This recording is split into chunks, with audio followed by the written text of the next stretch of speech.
오늘 함께 나눌 말씀은 마태복음 7장 6절 말씀입니다. 마태복음 7장 6절 말씀 같이 읽겠습니다. 거룩한 것을 개에게 주지 말며 너희 진주를 돼지 앞에 던지지 말라.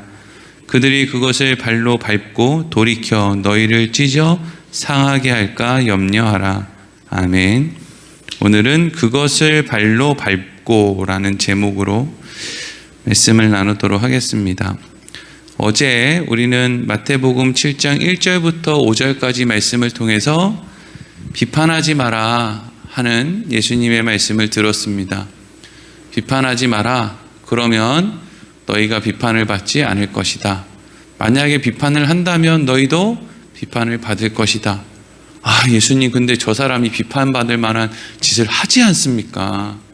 저 사람이 저렇게 답답하게 살지 않습니까? 저 정치인이, 저 경제인이, 저 목사가, 저 성도가 저딴 짓을 하고 살지 않습니까? 답답하게. 그러면 예수님이 뭐라고 한다고요? 그래? 그럼 내가 너를 한번 비판해 보겠다. 하나님이 우리를 향해서 내가 너를 한번 헤아려 보겠다. 이렇게 말씀을 하신다는 거죠. 네가 저 정치인, 네가 저 경제인, 네가 저 목사, 네가 저 성도보다 낫단 말이냐? 그러면 너는 작은 십자가가 필요하고 저 사람은 이따만큼 큰 십자가가 필요하단 말이냐? 그게 아니지 않냐는 거예요. 똑같은 예수 그리스도의 십자가가 필요한 똑같은 죄인 아니냐? 너는 하나님의 은혜를 많이 입어서 많이 아는데 많이 안다고 많이 지키며 사냐? 저 사람은 하나님의 은혜를 덜 받아서 저거밖에 못 살아. 근데 너는 하나님의 은혜를 많이 알아서 은혜를 많이 받아서 많이 알고 목사씩이나 된 거 아니냐? 근데 너는 목사씩이나 됐는데 그래서 그렇게 선하게 의롭게 사냐? 하나님이 이렇게 저한테 안 물어보셔서 참 다행이에요.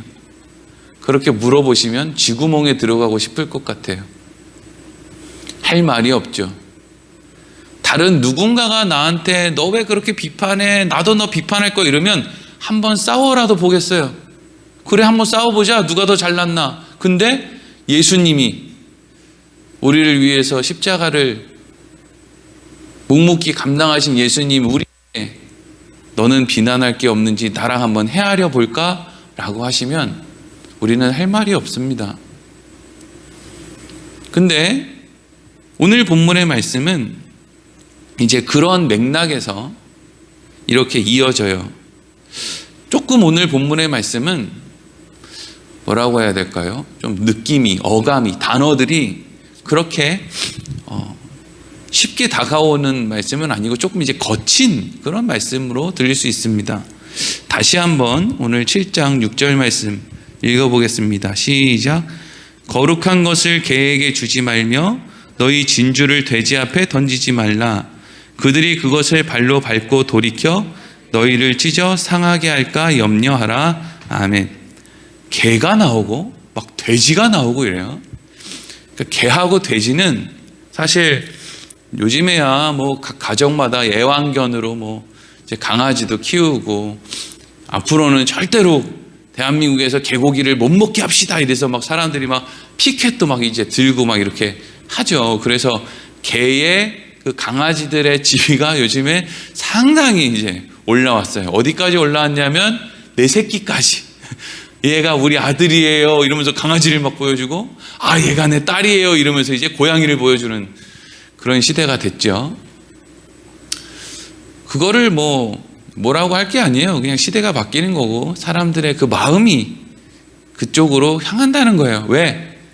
자식한테 마음을 못 두니까, 혹은 남편이나 아내나 가족이나 어디 마음 둘 데가 없으니까 마음을 두다 보니까 너무 예쁜 거예요.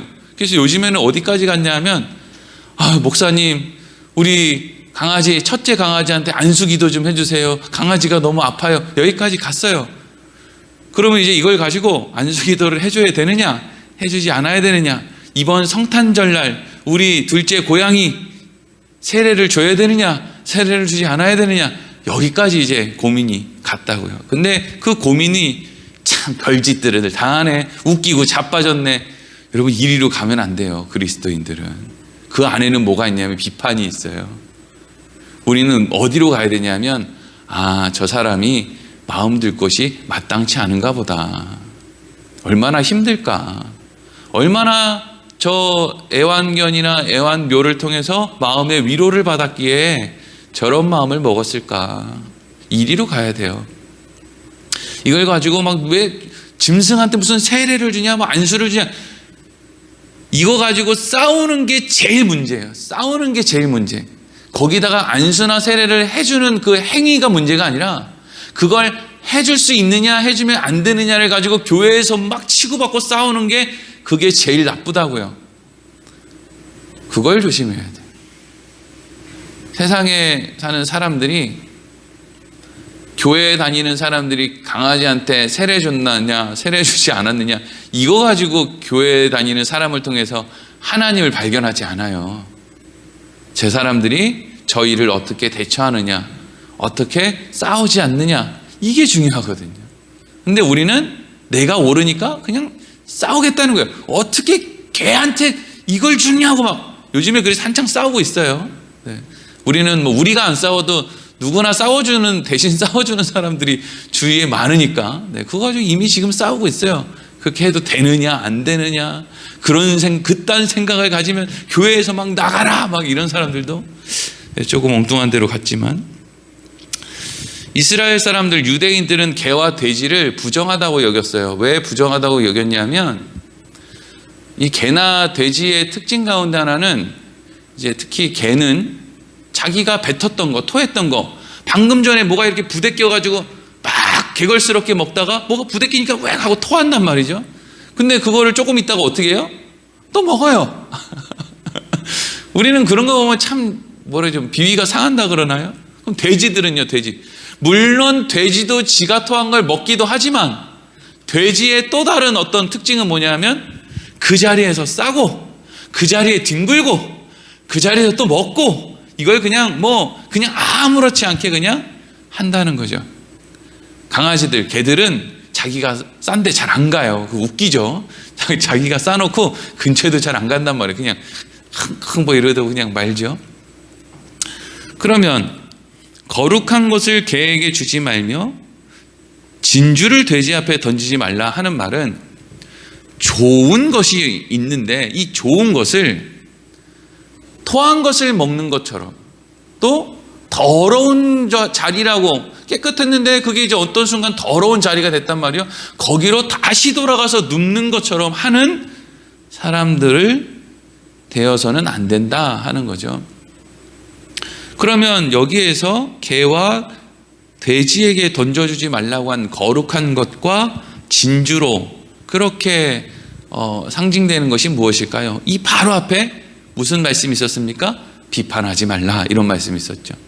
그럼 사람들은 비판을 왜 하느냐? 내가 저 사람보다 낫다, 난 저런 행동 안 한다, 근데 저 사람은 저런 행동을 한다, 이거 가지고 이제 비판한단 말이죠.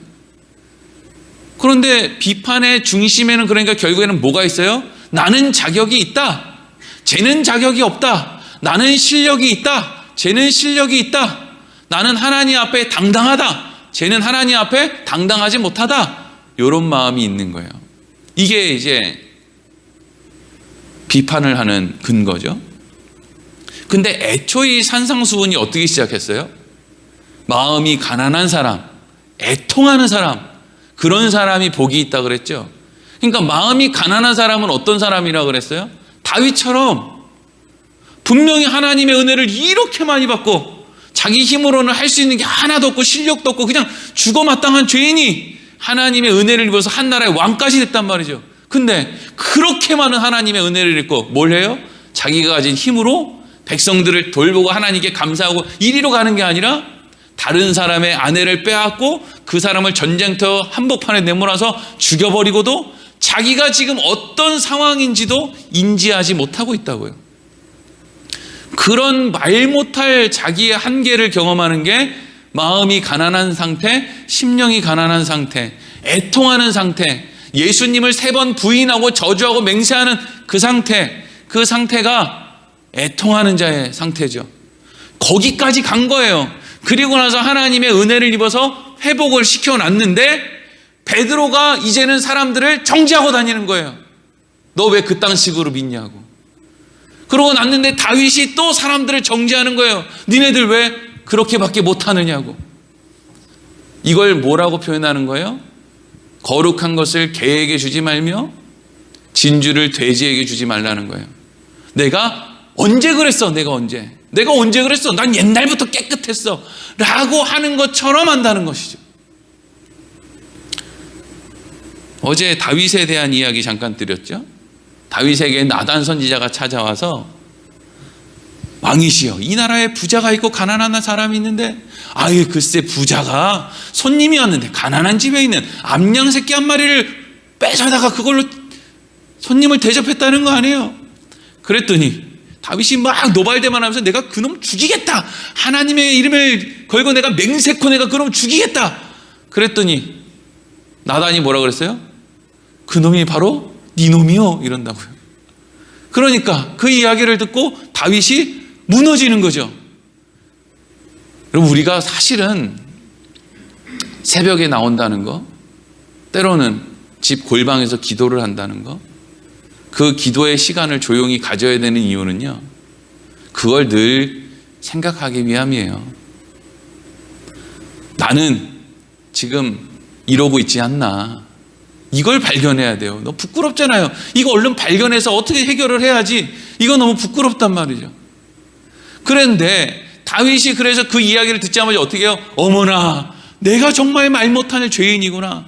나같이 은혜 입은 사람이 없는데 내가 지금 다른 사람을 죽이고 뭐 빼앗고, 야 그러고도 내가 이렇게 감각이 없나? 그래서 얼마나 다윗이 진실된 회개를 했느냐, 눈물을 너무 많이 흘려서 침대를 붕붕 띄울 정도로, 방에 그냥 자기 눈물로 방이 눈물바다가 돼가지고 침상을 띄울 정도로 그렇게 회개를 했다는 거예요. 그래서 결국에는 사실 하나님이 다윗이 한 행동을 생각하면 그 자리에서 벼락을 내려서 죽여야 된단 말이죠. 근데 다윗이 그렇게 회개를 하니까 하나님께서 다윗을 용서해 주시죠. 여러분, 여기서 우리가 한 가지 잊지 말아야 되는 것은요, 다윗이 하나님에게 회개의 기도를, 침상을 띄울 정도의 회개의 기도를 했다고 해서 그 회개의 기도가 다윗의 죄를 없앤 게 아니라는 거예요. 사람을 죽이고 다른 사람의 아내를 빼앗은 사람은요, 재판장 앞에 맞습니다, 재판장님, 제가 죽을 죄를 지었습니다 라고 고백을 하고 나면, 회개를 하고 나면 이제는 뭘 해야 되죠? 징역을 살거나 사형을 당하거나 무슨 하여튼 징계를 받는 거예요. 내가 잘못했습니다 라는 것으로, 내가 회개했습니다 라는 것으로 내가 이때까지 지었던 죄가 다 해결되는 법은 사실 없어요. 사실 이게 여러분 그리스도인들의 모습인 거예요. 우리가 어느 날 하나님 앞에 회개했다, 나 그래서 예수 믿는다, 그래서 그걸로 내가 마치 뭔가 다 깨끗해졌다라고 생각하고 당당해졌다라고 생각하는 것만큼 어리석은 행동이 없어요. 우리가 언제 징역 살았습니까? 우리가 언제 팔다리 하나를 잘라드렸습니까? 그래서 내가 이제까지 지은 죄에 대한 대가로 제가 팔을 잘라드리겠습니다, 이런 거 했습니까? 안 했다고요. 그냥 말로만 하나님 잘못했습니다, 요거 했다고요. 근데 여러분 생각해 보세요. 다윗이 그렇게 해놓고 하나님의 용서를 입어놓고 사람들 앞에 나서서 이제는 나는 진실된 회개를 했는데 니네는 왜 진실된 회개를 못해? 참 문제네 저것들, 이러고 비판을 한다고 하면 생각해 보세요. 하나님이 보시기 어떻게 보이겠습니까? 어이가 없는 거죠.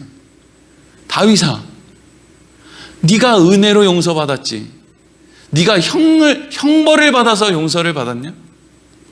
근데 왜 마치 너는 네 실력으로 형벌을 다 받아서 용서받은 것처럼 당당하고 떳떳하게 그렇게 다른 사람을 비판할 수 있느냐? 그게 개와 돼지에게 거룩한 것과 진주를 던져주는 거예요. 그러니까 개와 돼지에게 거룩한 것을 던져줬더니 사람들이 6절 말씀 뒷부분을 보니까 그것을, 그 좋은 것을 다시 발로 밟고 돌이켜서 상대방을 찢어버릴까, 찢어 상하게 할까 걱정이 된다. 이게 뭐예요?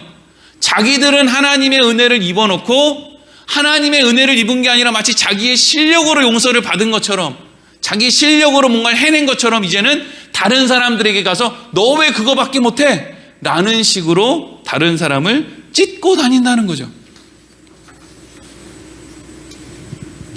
예수님 당시에 종교 지도자들이 길거리에 서서 기도를 하고 나 기도한다 이렇게 기도하고, 구제할 때도 나팔을 불고 나 구제한다, 나 금식한다 막 이러고 이제 종교 활동을 해요. 자기를 치장하는 거죠. 종교로 자기를 치장하는 사람들. 근데 여러분, 그러한 종교 지도자들, 바리새인, 서기관, 이러한 사람들에게 하나님의 은혜에 대한 마음이 없는 게 아니에요. 하나님의 은혜에 대한 마음이 있다고요. 그런데 이 사람들이 그 하나님의 은혜의 마음을 가지고 그래서 나는 기도합니다, 그래서 나는 구제합니다, 그래서 나는 금식합니다, 이런 걸 하는데, 문제는 뭐냐 하면 하나님의 은혜의 마음으로 이런 종교적인 행동을 시작했는데 이것을 가지고 점점 시간이 지나면 지날수록 뭘 하기 시작했느냐? 사람을 죽이고 다니더라는 거예요. 사람을 죽이고 다닌다. 사람은 내 눈에 맞는 사람이 없어요. 한 명도. 왜? 우리는 자기 자신에 대해서는 기준을 요만큼 잡고 타인에 대해서는 기준을 이따시만큼 잡는 거예요. 그래서 내 기준에 맞는 사람은 이 세상에 존재하지 않아요. 내 아내도 내 남편도 내 자식 새끼도 다 똑같아요. 여러분, 어떻게 내 자식도 내 마음에 안 드는데 나랑 똑같이 생긴 내 성격과 내 외모를 닮은 그놈도 내 마음에 쏙 안 드는데 누가 세상에 사는 사람들 중에 내 마음에 쏙 드는 사람이 있겠습니까? 아예 안 들어요. 그러니까 분명히 하나님의 은혜를 가지고 이런 활동을 시작을 했는데 내가 하고 있는 것은 내가 볼 때는 내 모습이 너무 아름다워 보이죠. 구제하고 기도하고 전도하고 너무 멋져 보여. 근데 이 행동에 비해서 저 사람은 너무 부족해 보이는 거예요. 실질적으로는 저 사람이 나보다 나을 수도 있는데도 불구하고 그냥 내 눈에는 저 사람이 더 못마땅해 보이는 거예요. 그래서 말은 하나님의 은혜를 이야기하고, 말은 내가 하나님을 위해서 이런 일을 하는 거야 라고 말은 하지만 실제로는 다니면서 사람들이랑 계속 부딪히고 나는 못마땅해 보이는 사람들밖에 없어, 세상에. 왜 그런 거예요? 하나님의 은혜를 몰라서가 아니에요. 그 은혜를 내가 내 마음에 맞게 이용하기 때문이에요. 그 은혜가 내 마음보다 크다는 것을 받아들이지를 못하기 때문이에요. 그래서 그 하나님의 은혜로 자기를 치장하는 거, 예수님은 그러한 사람들의 모습을 뭐라고 말씀하시느냐? 외식한다, 가면을 쓴다, 회칠한 무덤이다, 독사의 자식이다 라고 그렇게 책망을 하신다는 거죠. 예수님의 이러한 책망을 들으니까 종교 지도자들은 화가 나는 거예요. 왜? 나 하나님의 은혜도 알고 나 믿음 생활 열심히 했어. 나 전도도 하고 기도도 하고 구제도 하고 다 했어. 그러면 하나님이 나 칭찬해 줘야지. 아니, 하나님의 아들이라는 사람이 와서 나한테 책망을 한다고? 뭐 나보고 독사의 새끼라고? 뭐 나 주일 예배 한 번 안 빠진 나한테 뭐 회칠한 무덤이라고? 저 새끼 내가 저놈 죽여버려야지. 그래서 예수님 죽인 거예요. 근데 여러분, 사실 하나님의 은혜를 바르게 아는 사람은요, 그가 누가 됐든지 간에 넌 참 회칠한 무덤 같아, 넌 정말 독사의 자식 같아 라고 하면은요, 누가 나한테 그렇게 욕을 하면 당장 그 앞에서는 막 화가 날 수 있을지는 몰라도, 근데 조용한 곳에 가서 기도하며 조용히 생각하면 무슨 생각이 들어야 마땅하냐 하면 그 말이 맞다, 이리로 가야 된다고요. 배목사, 넌 정말 회칠한 무덤 같아, 넌 이중인격자의 위선자야 라는 말을 들으면 그 앞에서는 화가 나겠죠. 얼굴이 빨개지겠죠. 근데 돌아서서 정말 기도라는 것을 하고 앉아 있으면 무슨 생각이 들어야 돼요? 맞다, 나보다 더한 이중인격자가 어딨나, 나보다 더한 회칠한 무덤이 어딨냐. 겉만 번드르르 하고 속은 다 썩어 문드러져가지고 인정받기를 원하고 돈이나 좋아하고 세상 노는 거 좋아하고 하나님 말씀대로 산다고 해놓고 실질적으로는 안 보이는 데서는 세상 사람이랑 똑같은, 네가 회칠한 무덤이 아니면 누가 회칠한 무덤이냐, 이리로 가야 된다고요. 그래서 이런 이야기가 오히려 우리에게는 약이 되는 얘기예요. 예수님은 너네는 회칠한 무덤이야, 너희는 독사의 새끼야 라고 하는 그 말이 사실 이 사람들에게는 약이었단 말이죠. 근데 이 사람들은 이 약을 먹어요, 안 먹어요? 안 먹어요. 왜? 나는 병든 사람이 아니야. 난 건강한 사람이야. 내가 왜 약을 먹어? 나 건강한데. 이게 무슨 얘기죠? 예수님이 말씀하셨죠? 의원은 약은 병든 사람에게는 쓸데 있는데 건강한 자에게는 쓸데가 없어. 그래서 예수님이 그렇게 사람들, 특히 종교 지도자들을 그렇게 책망을 하시는 거예요. 약을 먹이려고. 근데 거기 있는 사람들은 다 뭐라고 합니까? 우리는 필요가 없어. 너 필요가 없어. 약 먹을 필요가 없다고. 이러고 버티는 거예요. 예수님의 책망은 죽이기 위한 책망이 아니라 살리기 위한 약이었는데 이 사람들은 받아들이지를 못했어요. 나 자격이 있는데 왜 내가 약을 막냐는 거예요. 저 자격 없는 저 사람, 저 집사, 저 권사, 저 장로, 저 목사, 쟤네들이 먹어야지. 난 약 먹을 필요가 없어. 난 지금 너무 잘하고 있는데, 세상에서 내가 제일 잘하고 있는데, 세상에 약 안 먹어야 될 사람이 하나 있다면 그거는 납니다. 이러고 있는데 이 바리새인들이 약을 먹겠냐고요. 마태복음 23장 25절에서 28절 예수님이 이렇게 말씀하세요. 화 있을진저 외식하는 서기관들과 바리새인들이여, 잔과 대접의 겉은 깨끗이 하되 그 안에는 탐욕과 방탕으로 가득하게 하는도다. 눈먼 바리새인이여, 너는 먼저 안을 깨끗이 하라. 그리하면 겉도 깨끗하리라. 화 있을진저 외식하는 서기관들과 바리새인들이여, 회칠한 무덤 같으니 겉으로는 아름답게 보이나 그 안에는 죽은 사람의 뼈와 모든 더러운 것이 가득하도다. 이와 같이 너희도 겉으로는 사람에게 옳게 보이되 안으로는 외식과 불법이 가득하도다. 예수님의 관심은 우리 껍데기에 관심 없어요. 주일날 교회 잘 나오느냐, 뭐 새벽에 어떻게 하느냐, 뭐 헌금을 어떻게 하느냐, 뭐 11조를 어떻게 하느냐, 뭐 밖에 나가서 뭐 전도를 몇 사람한테 하느냐. 예수님의 관심은 그런 데 없어요. 그런 게 예수님의 관심이면 바리새인, 서기관, 종교 지도자들은 칭찬을 엄청 많이 받았겠죠. 우리보다 훨씬 더 잘하는데. 그럼 왜 예수님의 관심은 우리 안에 있는 탐욕, 방탕, 욕심 이런 거에 왜 예수님의 관심이 있느냐면요, 내 껍데기에 취해서 우리 안에 있는 진짜 그 탐욕과 음란, 방탕 이걸 깨닫지 못하는 사람은 예수를 못 믿어요. 무슨 얘기인지 아시겠습니까? 난 자격이 있다고 생각하는 사람은 예수를 못 믿는다고요. 옛날에 30년 전, 40년 전에 나 예수 믿기로 했습니다, 목사님. 이런다고 해서 예수 믿은 게 아니에요. 예수는 날마다 믿는 거예요. 성령님과 함께 동행하면서 날마다 믿는 거라고요. 내 안에 죄가 있고 음란이 있고 방탕이 있는 걸 날마다 확인하니까 방법이 없어서 날마다 예수를 믿는다고요. 그래서 날마다 예수님과 함께하는 하나님의 나라에 가는 거예요. 옛날에 여름 성경학교 때 나 예수님 믿기로 했어요. 그날 하루의 일로 모든 게 끝나는 게 아니에요. 그럼 뭐 한다고 성령님이 우리와 늘 함께 하신다, 그런 이야기를 왜 하겠습니까?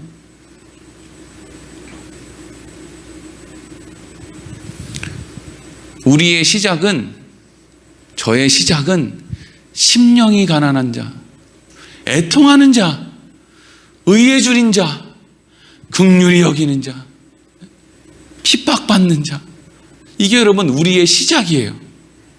그리고요, 이게 우리의 시작인가 동시에 이게 우리의 현재 상황이에요. 우리는 신앙생활을 오래 해도 우리 안에 있는 이 탐욕, 보세요. 우리 안에 탐욕이 있어요, 없어요? 예수를 그렇게 믿어도 TV를 볼 때, 사람들과 대화를 할 때 뭔 주제가 나오면 그 돈에 대해서 우리가 얼마나 예민하고 편법을 쓰고, 다른 사람은 어떻게 돈을 벌었다더라 이러면 마음이 막 동하고, 나도 코인에 한번 투자해볼까? 나도 주식 좀 해볼까? 땅 좀 사볼까? 돈 버는 건 땅밖에 없어. 왜 돈 버는 게 땅밖에 없어요? 투기죠, 투기. 대한민국처럼 이 땅 투기가 아주 너무나 이렇게 합법화된 나라는 이 나라밖에 없을 거예요. 근데 우리는 그게 당연한 줄 알아요. 교회 다니는 사람들이 땅 투기해서 돈을 이렇게 버는데 축복받았다 그러죠. 다 미쳤어요. 자기 안에 있는 탐욕, 욕망, 편법 써가지고 세금 다 줄이려고 그러고. 제가 이런 이야기를 할 자격이 있어서가 아니고요. 저는 더한 사람이거든요. 그래서 할 말은 없는데 우리가 그러고 산다는 것 정도는 알고 살자 이거예요. 생각해보면 제가 TV 나오는 목사님들을 아유 저 목사님이 이게 틀렸네, 저 목사님은 저게 틀렸네, 요 짓을 하고 TV를 보고 있는 게 너무 부끄러운 일이거든요. 사실은 나도 뭐 잘하는 게 없는데 저 잘한 거 하나 있으면 애 많이 난 것밖에 잘한 게 없어요. 근데 그것도 내가 낳나요? 부인이 다 낳지. 잘한 게 하나도 없어요. 잘한 게 하나도 없어서 우리는 예수를 믿는 거예요. 잘한 게 있으면 예수를 왜 믿습니까? 나 잘난 맛에 살면 되지. 우리가 무엇으로부터 시작했는지, 방법이 없고 답이 없고 하나님 앞에 연약하고 이것으로부터 시작했다는 걸 늘 우리가 마음에 새기고, 그땐 그랬는데 지금은 아니야 이리로 자꾸 가지 않고 그때나 지금이나 똑같아. 껍데기는 조금 좋아졌을지 모르는데 예수님의 관심은 껍데기에 없대. 예수님의 관심은 여전히 우리 속에 있대. 그럼 난 여전히 똑같네. 그 자리에서 혹시 나는 거룩한 것을 주거나 진주를 주면 안 되는 개와 돼지와 같은 마음을 가지고 살고 있지는 않은가? 하나님의 은혜를 발로 밟고 돌이켜 다른 사람들을 정죄하는 일에 사용하고 있지는 않은가?